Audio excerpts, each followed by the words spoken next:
आज हम class 7 exercise 6.1 करेंगे। ठीक है, इसमें क्वेश्चन नंबर फर्स्ट में कह रहे हैं एक ट्रायंगल है पी क्यू आर, जिसमें डी जो है वो मिड पॉइंट है। मिड पॉइंट मैंने आपको पिछली वाली शॉर्ट में बताया था कि मिड पॉइंट का मतलब क्या होता है। मिड पॉइंट होता है मतलब जो दो बराबर भागों में बांटती है, बराबर भागों में मिड पॉइंट, यानी Q D is equal to D R. ठीक है, ये हमें गिवन है क्वेश्चन में, और हमसे पूछा है पी एम क्या है। ये डैश हमसे पूछा था।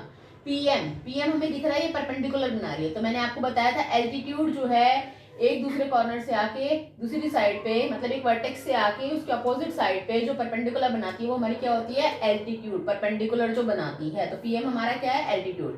पीडी क्या है हमारा, पी और डी ये बराबर भागों में बांट रही है ना। D is the mid point of Q R का मिड पॉइंट, यानी Q D is equal to D are.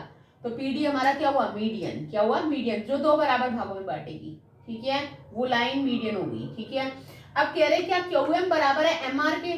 अब मैं क्वेश्चन में गिवन था डी मिड पॉइंट है, ना कि एम गिवन नहीं है। एम ऐसा गिवन नहीं कि मिड पॉइंट है, और एम तो हमारा पीएम जो है वो हमारा क्या है, एल्टीट्यूड। एल्टीट्यूड के केस में ऐसा कुछ नहीं होता है कि वो दो बराबर भागों में बांटे, वो सिर्फ मीडियन के केस में होता है कि वो दो बराबर भागों में बांटती है।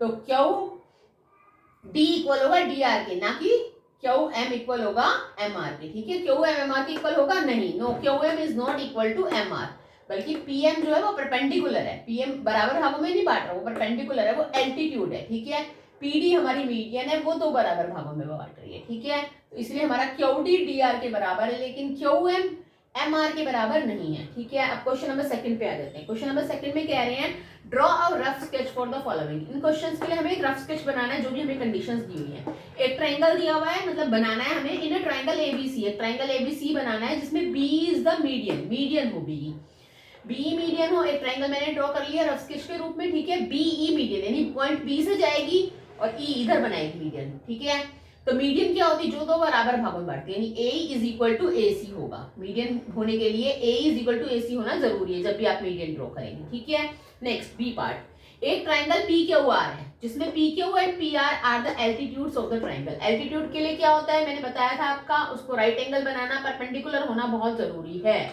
ठीक है ना, तो पी क्यू और पी आर, आप देखेंगे इन दोनों में पी कॉमन है, तो हमें राइट एंगल कहाँ बनाना है, पी पे बनाना है। पी दोनों में कॉमन है ना, तो राइट एंगल हमें पी पे बनाना है। पी क्यू परपेंडिकुलर है और पी आर भी, यानी आर पी भी परपेंडिकुलर और पी क्यू पी भी परपेंडिकुलर, ये दोनों परपेंडिकुलर है। यहाँ पे 90 डिग्री का एल्टीट्यूड है, तो परपेंडिकुलर होनी चाहिए ऑफ द ट्रायंगल। ये दोनों इस ट्रायंगल की एल्टीट्यूड है। ठीक है, आर पी और पी क्यू। ठीक है, अब से थर्ड केस सी। एक ट्रायंगल में कह रहे हैं in triangle X Y Z, एक एक्स वाई जेड ट्रायंगल है, एक्स वाई जेड एक ट्रायंगल है जिसमें हमें कह रहे हैं वाई एल, हमें एक एल्टीट्यूड बनानी है इन the exterior of the triangle. Exterior का मतलब क्या होता है, बाहर, उस ट्रायंगल के बाहर बने, वो एल्टीट्यूड उस ट्रायंगल के बाहर बने। बाहर बनेगी तो ट्रायंगल की शेप कुछ ऐसी होगी। ठीक है ना, ये हमारी एल्टीट्यूड बनी, ये बाहर गई ना, Y L is an altitude, ये तो मैंने मिलाया है बाद में। ठीक है ना, मैं दिखा, ट्रायंगल हमारा ये है एक्स वाई और Z, this is the triangle shape of the triangle. इसके बाहर बनी है ये एल्टीट्यूड वाई एल। ठीक है, is in the exterior of the triangle, triangle के बाहर में, और वाई एल क्या है हमारी, परपेंडिकुलर है, परपेंडिकुलर जाएगी ये।